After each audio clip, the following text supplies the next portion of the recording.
This is Winston, and he's had a hard life. Winston is a Korona Pictorial View camera made in Rochester, New York around 1934.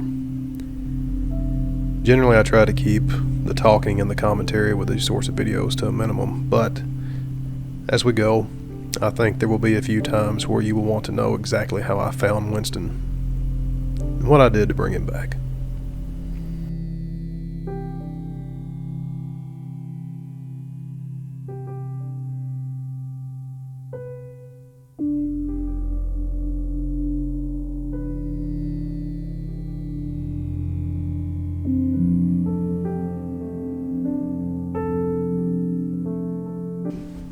We start off by removing the front and rear standards from the bed.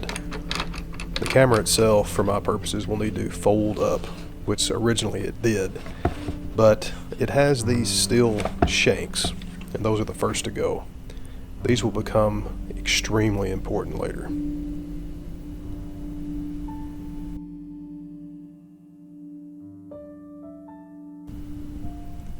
Until I started cleaning the camera, I didn't realize exactly how filthy everything was. This could be the most dirty camera I have ever restored. From what I assume is decades upon decades of nicotine exposure, the entire wooden components of the camera were completely covered in tar. Either that or somebody just threw it in a big barrel of asphalt. So I broke out the Murphy's oil soap, cleaned up the wood of the bed and the tracks, and then with some quadruple alt steel wool polished up all the nickel furnishings. And I remove as little as possible with these type of cameras because you don't want to chance stripping a screw unless you absolutely have to.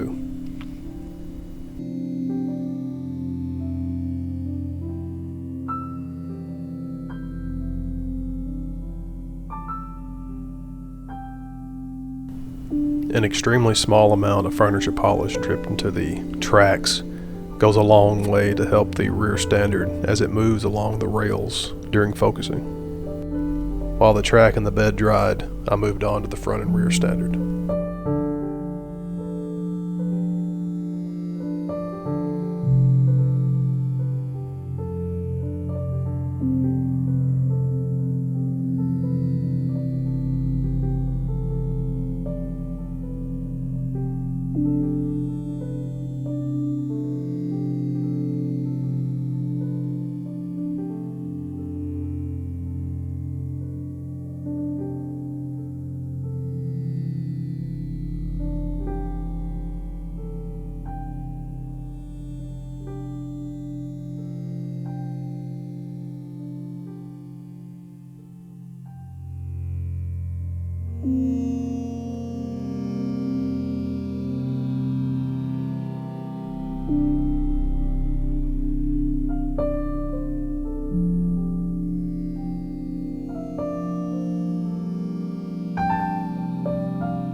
I had originally planned on replacing the leather carrying strap, but after I saw it, I realized the leather was actually in decent shape, so a quick coat of good mink oil reconditioned it, and so far, so good.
The bellows of the camera were in remarkably good shape, shockingly good shape, to be honest. So after a quick dust off and a wash with some Murphy's oil soap, they were ready to go.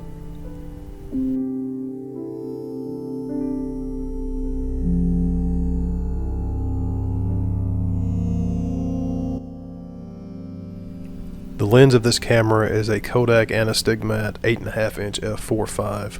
That's a 215mm lens, thereabouts, and when you translate that to 35mm equivalent for the 8x10 here, that's roughly a 24 or 28mm lens, so the wide side of normal.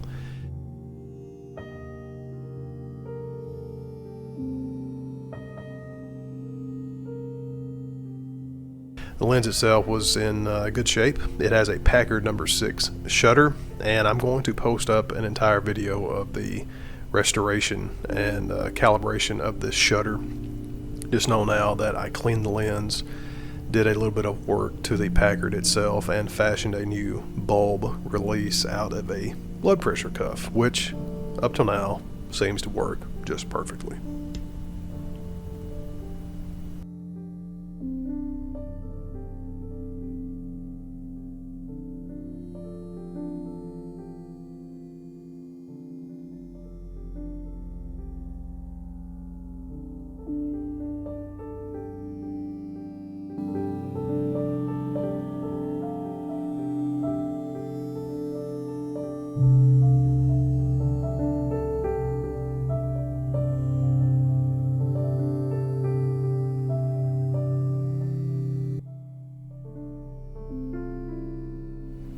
Physically, the ground glass was in exceptionally good shape, but like most of the rest of the camera, was absolutely filthy.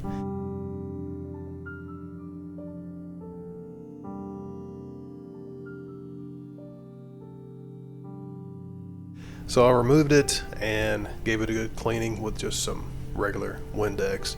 You'll notice that the ground glass itself had some hand-drawn outlines showing the various compositions.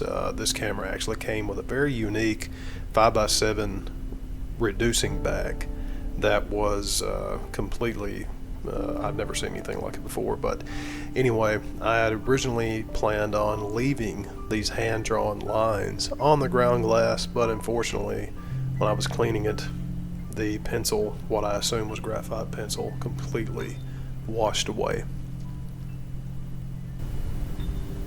Now, there is some contention as to the benefits over the detriments when adding a Fresnel, but I chose to add a Fresnel or a Fresnel lens to this ground glass.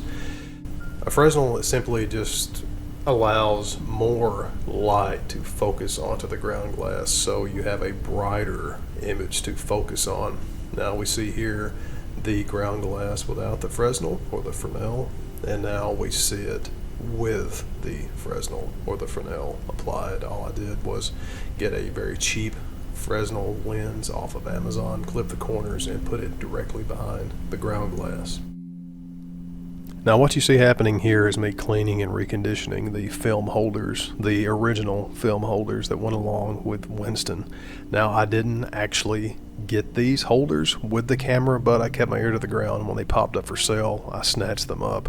Again, everything was actually in really good condition. I just used some Murphy's oil soap to clean the wood, cleaned off the dark slides, but the very ends of the film holders, that old canvas was degraded, so I used some book repair tape, put it on there. Of course, that tape is linen and it's white, so I just applied a quick coat of matte black spray paint, and it worked extremely well.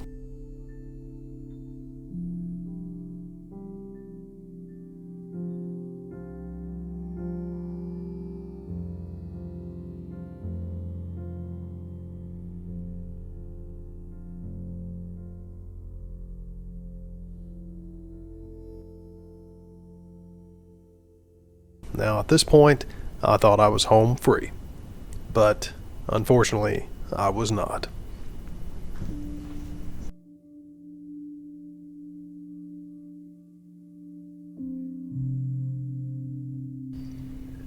It was while I was cleaning the bellows that I realized exactly what those steel shanks were for.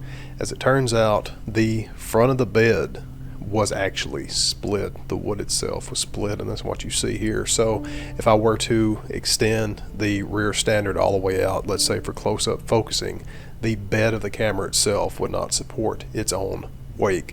At the same time, I still need the camera to fold up, so I took measures that some might deem drastic.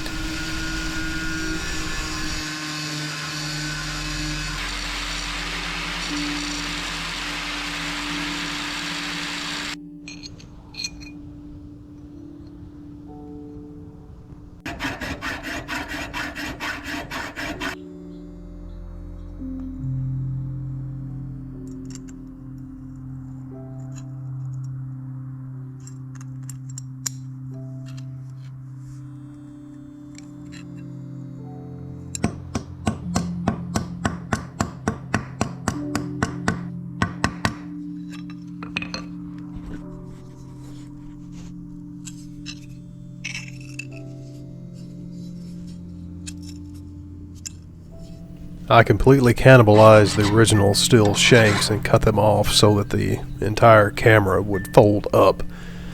Then I fabricated 2 custom-made hooks along with some pegs to actually distribute the weight of the bed and the rear standard across those original steel shanks, and so far it's been absolutely rock solid.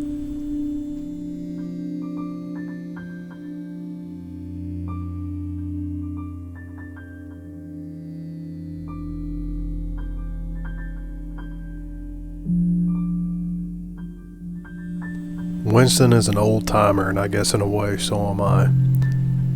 I'm not sure if I found Winston or if Winston found me, but strangely enough, through some quirk of the universe, the camera came up for auction in my hometown, which is absurdly unlikely, but here we are, and I'm looking forward to quite a few mini adventures with this 8x10 Korona.